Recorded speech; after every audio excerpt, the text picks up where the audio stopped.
Karibuni wapendwa katika tafakari ya neno la Mungu, Dominika ya 17 ya mwaka A wa kanisa. Dominika 3 sasa mfululizo. Bwana wetu anatufundisha kwa mifano. Mifano ambayo ni hadithi, ni simulizi.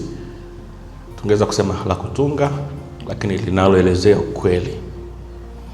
Tunaelewa kwamba imani na maadili haviwezi kufundishwa kama vile tunavyofundisha hisabati au sayansi za asili.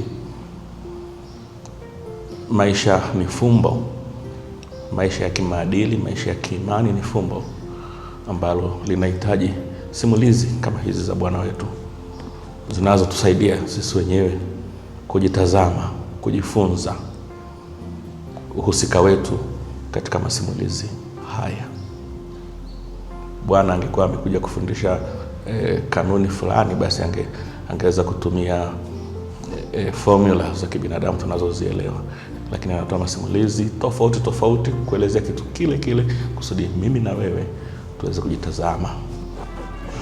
Bado kombozi wetu anazungumza kuhusu ufalme wa Mungu, na kwa muktadha wa hiki ambacho Kristo anakisema, ufalme wa Mungu hapo unaweza ukaonekana kuwa ni kanisa ambalo liko njiani kwenda kwa Baba. Tusitazame ufalme wa Mungu kwa namna ile ambayo labda siku ile nitakapofika mbinguni. Hapana. Mchakato wa kufika mbinguni unaanza hapa, na ufalme wa Mungu unaanza hapa, kwa sababu mfalme mwenyewe alishuka akaishi kama mimi, akaishi kama sisi. Kwa katika injili ya leo inayotoka katika kitabu cha Injili ya Mathayo sura ya 13 aya 44 hadi ya 52, Kristo anatoa mifano mitatu. Mfano wa kwanza ni kuhusu hazina iliyositirika. Alitokea mtu kwa bahati tu akakutana na hazina iliyositirika katika ardhi ya thamani kubwa. Mfano wa pili, mfanyabiashara anayetafuta lulu ya thamani. Huyu anatafuta maana ya maisha, anatafuta kitu ambacho kina manufaa kwa maisha yake, anatia juhudi, tofauti na huyo wa kwanza ambaye amekuta tu kwa bahati. Na mfano wa tatu ni kuhusu juu ya au wavu uliotupwa baharini ukakusanya wa kila namna, wazuri na wabaya. Tuanze na mfano wa kwanza, hazina iliyositirika. Huyu mtu alipokuta katika shamba kuna hazina iliyositirika, alipata furaha ya ajabu. Akaenda zake, akauza kila kitu alichokuwa nacho, akaja kununua hazina hii. Injili inatuambia aliificha kwanza ile hazina, akaenda akauza kila alichokuwa nacho, akarudi akanunua shamba lile. Swali linaweza likaja, isingetosha tu kuibeba ile hazina alafu na kuendelea na maisha? Hapana. Huyu mtu anataka uzuri wote. Kama hazina hii imesitirika, inawezekana katika shamba hili akiendelea kuchimba atakuta hazina zaidi na zaidi na zaidi. Mfano huu kwa watu wa nyakati za Yesu angeuelewa vizuri, kwa sababu nyakati hizo kulikuwa hamna benki, kulikuwa hamna sehemu salama za kuhifadhi vitu vya thamani, na kwa hivi inapotokea dharura, labda vita au maafa yote ambayo inabidi watu kuhama, watu wangeficha vitu vya thamani chini ya ardhi. Hali itakaporejea shwari, wangejua kwamba kitu changu fulani kimefichwa pale.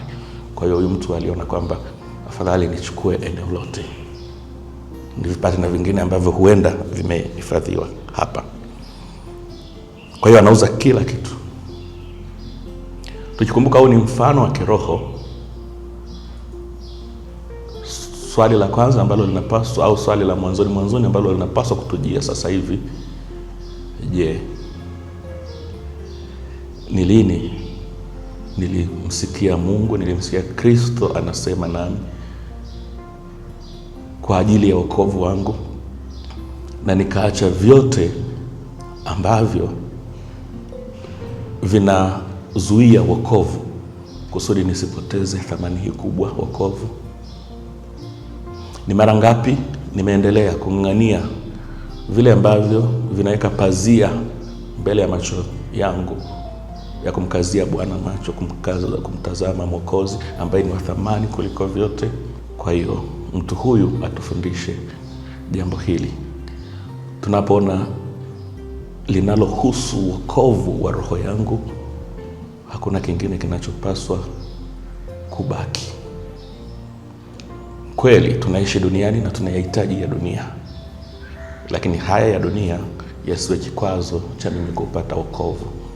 Ni moja wapo tafsiri tunaweza kuichukulia kwa huyu mtu aliyekwenda akauza vyote alivyokuwa navyo. Tuseme akaacha, kwa lugha rahisi kabisa, akaacha vyote ambavyo vilikuwa kipingamizi cha yeye kuipata ile hazina ya thamani. Na jambo hili limetokea ghafla kama nilivyosema, au limekuja kwa bahati. Wakati mwingine Mungu anatuandaa kwa namna tusiyotazamia. Anazungumza nasi kwa namna ambayo hatukuwa tumetegemea, hatukuwa tumefikiria. Ni jukumu letu kujibu ndio au hapana. Anazungumza na sisi kwa namna ambayo, au labda nikitumia mifano ya watu wakubwa, watakatifu wakubwa katika kanisa letu. Siku moja tunafahamu mtakatifu Paulo alikuwa anasafiri kwa farasi kwenda Syria kuangamiza Damascus, kuangamiza kanisa la kule. Lakini njiani Kristo alimtokea na hadithi ya Paulo ikabadilika. Yule aliyekuwa analitesa kanisa akageuka kuwa mjenzi wa kanisa. Tena katika barua yake moja anasema, na yahesabu yote kuwa ni upuuzi ukilinganisha na mkombozi wangu.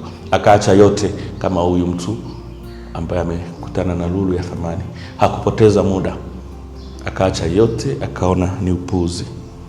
Huyu ni Paulo ambaye kwa bahati tu amekutana na Kristo na akakubali, akageuka. Tunaweza kumfikiria pia mtakatifu Francisco wa Assisi. Huyu kijana wa familia ya kitajiri ambaye aliachana na urithi, aliacha utajiri, aliacha anasa alizokuwa amezoea kwa sababu ya Kristo. Akaacha yote kwa ajili ya uzuri usio na kifani wa Bwana wetu. Tunaweza pia kufikiria mtakatifu Ignasi wa Loyola, mwanajeshi shupavu wa jeshi la Kihispania ambaye bado alikuwa na ndoto ya kuwa mtu mkubwa jeshini. Lakini akiwa anauguza jeraha lake, akapata maandiko ambayo yalimgeuza, akaacha fahari zote alizokuwa anazitegemea kwa ajili ya Bwana. Kwa kusema hivi, simaanishi kwamba wote tuna wito kama wa hawa niliowataja. Wengine wanaitwa zaidi yetu. Mungu ana kusudio tofauti na kila mtu, lakini wote tunahusika kutazama. Hata katika haya ya dunia ninayoyaendesha, ninayoyahitaji, lisije likawepo hata moja ambalo linanizuia katika njia ya wokovu. Hicho ndicho cha muhimu. Wengine wanaitwa kweli kuacha kabisa vyote, lakini sisi wengine wa kawaida tufungue macho, kisiwepo kimoja ambacho kinanizuia kupata wokovu. Katika wote niliowataja, tunaweza kusema mbona wote ni wa zamani sana. Watu wa karne ya 12, watu wa karne ya 16, mtu wa karne ya kwanza. Na siku zetu hatuna mfano wa kutosha wa kufaa. Katika soma zangu nikakutana na mtawa mmoja aliyezaliwa mwaka 1982. Huyu ni mtu wa wakati wetu kabisa, ambaye mwanzoni aliishi maisha ya anasa. Alikuwa na kipaji cha kuwa mwigizaji. Alifanya safari nyingi za kutalii, alishahidiwa mambo mengi kwa ajili ya haiba yake. Jambo moja tu, alikuwa mpendi Mungu. Pamoja na kwamba alishabatizwa, alishapokea sakramenti ya Ekaristi Takatifu na kitubio, lakini hakuwa anaviona vya thamani. Mpaka pale rafiki zake walipomuhimiza twende katika mafungo ya kiroho. Huyu mtawa anaitwa Huyu dada anaitwa Claire Crockett au Clara Crockett, mzaliwa wa Ireland, Ulaya. Aliishi maisha ya hovyo, akiandika mwenyewe namna hii: kunywa pombe kupita kiasi, kuvuta sigara, kwenda katika vilabu vya anasa vya usiku, mpaka pale rafiki zake walipomuhimiza kwamba sasa tufanye mafungo ya kiroho. Mwanzoni haikuwa rahisi, lakini siku moja alihisi kwamba Kristo anazungumza naye. Akaacha vyote, akaacha fikra zake za kutaka kuwa mwigizaji mkubwa, apate pesa nyingi. Sisemi kwamba kuwa mwigizaji ni kitu kibaya, lakini kama uigizaji unaweka mbele yangu pazia la kutokuona wokovu wangu, basi ni kitu kibaya. Kwa hiyo mwisho huyu Claire au Clara akaacha vyote kwa uzuri usiosemeka wa Bwana, akaamua kuwa mtawa, na baadaye alikufa mapema katika umisionari huko kusini mwa Amerika, na sasa kanisa linafikiria kumtangaza kuwa mtakatifu. Kwa hiyo haya anayosema Yesu sio nadharia za kufikirika. Wapo Wakristo wenzetu ambao wanaishika imani yao kwa dhati, ambao wamekutana nayo na wamefanya hivi ambavyo Kristo alifundisha kwa mfano huu. Wakaona lulu ya thamani, wakaacha vyote. Katika mfano huu swali laweza kuibuka: yako wapi maadili ya huyu mtu ambaye anaona hazina katika shamba ambalo sio la kwake, anaificha, alafu anakwenda, anarudi, anatafuta fedha na linunua shamba lote lile? Yako wapi maadili? Kristo anatufundisha kuwa wadanganyifu namna hii? Hapana. Kristo atufundishi kuwa wadanganyifu. Mfano huu una pande mbili. Upande mmoja ni wa huyu mjanja au ambaye ametumia akili kupata hiki cha thamani, ambayo ni wito kwangu na kwako. Tunapokutana na nafasi ya kutufunulia kitu kilicho cha thamani kuhusu wokovu wetu, tusipoteze muda. Lakini mfano wa pili, ambao pia naweza nikawa mimi na wewe, naweza nikawa katika eneo lenye hazina kubwa, lakini mimi kwa ujinga wangu ninaiachia hazina kubwa ambayo ni wokovu wangu kwa bei za mambo ya kidunia. Ndicho nilichokisema mwanzo. Ni kipi kinaweka ukungu mbele yangu kutokukazia macho wokovu wangu kwa mambo ya kidunia? Ni mitandao, ni pombe, ni michezo. Vyote hivyo vina upande wake wa uzuri, lakini vinaweza vikanizuia nisipokuwa mwangalifu kutazama uzuri ambao Paulo alisema hauna kiasi wa Bwana Mwokozi wangu. Mfano wa pili ni mfano wa mfanyabiashara ambaye anatafuta lulu nzuri, lulu ya thamani. Huyu anakuwa makusudi kabisa, anakusudia. Huyu wa kwanza ni kama kwa bahati nasibu amekutana naye. Huyu wa pili anafanya jitihada, na hizo jitihada ziwe mwanzo wa kutufumbua macho na sisi. Nina jitihada gani ya kujifunza kuhusu Ukristo wangu? Ninachimba zaidi na zaidi na zaidi kufahamu ukweli wa maandiko matakatifu, ukweli wa mafundisho ya kanisa langu, kutambua thamani halisi ya wokovu wangu. Huyu mtu anafanya bidii kuzunguka, kutafuta, kutembea, na hatimaye amepata lulu ya thamani kuu. Na kama huyu wa kwanza, naye anakwenda anauza vyote kusudi aweze kuimiliki hii lulu. Ndugu zangu, anachotaka kutambia Bwana wetu, narudia tena, katika wokovu hakuna kupoteza muda. Hakuna chenye thamani kuliko wokovu wa roho yangu. Mwandishi mmoja, Padre Ranieri Cantalamessa, akasema anachokifundisha Yesu ni bima ya kweli ya maisha yangu. Naweza nikaweka bima ya afya, naweza nikaweka bima ya mali zangu, na wengine labda kuna bima pia ya ndio ya maisha, lakini bima ya maisha haimaanishi kwamba sitakufa. Bima ya kweli ni hii: kuweka mkazo katika kile ambacho ni kwa ajili ya wokovu wangu. Kwa hiyo tusiwe wavivu wa kujifunza imani yetu. Huyu wa kwanza hakuridhika tu na ile moja aliyoiona, alitaka kuchukua shamba lote, achimbe zaidi na zaidi na zaidi. Mimi ninasoma tu sura za Biblia zinazonifurahisha, ninachimba zaidi na kusoma nyingine ambazo zinanidai kufanya zaidi na zaidi kama Bwana anavyotaka. Huyu wa pili kadhalika, ameuza vyote na amechukua ile lulu yenye thamani kuu, ameachana na vyote. Ni mfano wa somo la kwanza la Dominika leo kutoka kitabu cha kwanza cha Wafalme. Sauli haombi Suleiman haombi kingine anapoelezwa na Mungu, anaomba hekima ambayo sio akili za kibinadamu, sio ufahari, sio mali, lakini kuishi vile ambavyo Mungu anataka. Mtakatifu Agustini anaweza kuwa mfano mzuri katika ile la pili, ambaye hata katika upotofu wake bado alikuwa makini kutafuta ukweli. Akapita mambo mengi, akajifunza mengi, akasoma mengi. Kwa hilo tunaweza tukamsifu hata kama alikuwa anaishi katika dhambi. Lakini ilifika siku akamsikia Ambrose askofu anahubiri, na siku hiyo akabadilika, akaongoka, akabatizwa.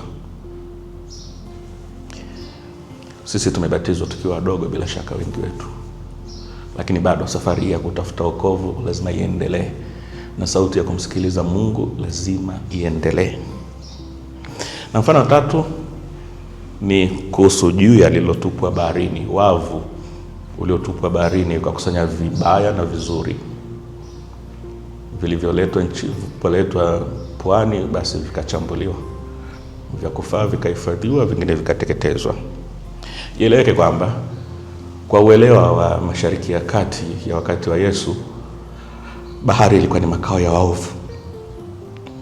Kwa hiyo anayekwenda kule anaokoa wale walio katika sehemu ovu na kuwaleta pwani. Na hii inatufundisha kanisa letu ni la namna gani? Ni mkusanyiko wa wema na wabaya. Na mara nyingi wote tuna mchanganyiko wa vyote hivi viwili. Tuna mchanganyiko wa uzuri, tuna mchanganyiko wa ubaya. Kwa maana tuna mchanganyiko wa kuwa wa dhambi na tuna mchanganyiko wa kuwa utakatifu. Tumefikishwa pwani, vile vibaya vinachomwa, vile vizuri vinahifadhiwa. Kama sisi ni mchanganyiko wa vyote hivyo, basi kama Dominika iliyopita tulivyosema kuhusu ule mfano wa magugu, tuombe kwamba sisi tusiwe magugu mpaka mwisho. Kitakachochomwa kiwe kile ambacho ni sehemu ya asilimia ya magugu iliyo ndani yangu, lakini asilimia njema Mungu mwenyewe achukue, mimi nisiteketezwe. Na kadhalika katika mfano huu wa vilivyotolewa baharini, isije katokea kwamba mimi nimebaki kwa asilimia zote mwovu, bali kile kiovu kilicho ndani yangu Kristo akiteketeze kwa moto wake, na mimi nibakie kuwa mwema na nifike pwani salama, pwani ambayo ni mbinguni kwa Baba. Tumsifu Yesu Kristo.